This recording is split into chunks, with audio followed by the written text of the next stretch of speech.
Hi friends, তোমরা সবাই কেমন আছো? আশা করি তোমরা ভালো আছো। আমিও ভালো আছি। আজকে মা বাড়িতে নেই, সেই জন্যে দুপুরের রান্নাটা আমিই করব।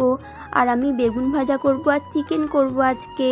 আর আমার বেগুন ভাজা করা হয়ে গেছে, আলুটা আমার ভাজা হয়ে গেছে চিকেনের জন্য। আর কড়াইতে সর্ষের তেল দিয়ে জিরে আর তেজপাতা ফোড়ন দিয়ে নিয়েছি চিকেন করার জন্যে। আর তারপর পেঁয়াজটাও দিয়ে দিয়েছি, আর পেঁয়াজটা একটু ভাজা ভাজা হবে। আর তারপরে দিয়ে দিলাম লবণ আর হলুদ, আর ভালো করে নাড়বো, পেঁয়াজটাকে লাল লাল করব।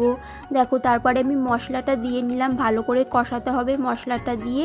আর দেখো কত সুন্দর এসছে কালারটা। আর তারপরে চিকেনটা আমি দিয়ে দেবো, ভালো করে চিকেনটা দিয়ে ভালো করে কষতে হবে। আর তারপরে আমি টমেটো দিয়ে দিয়েছিলাম, লঙ্কার গুঁড়ো আর একটু চিনি, কালারটা যাতে ভালো আসে।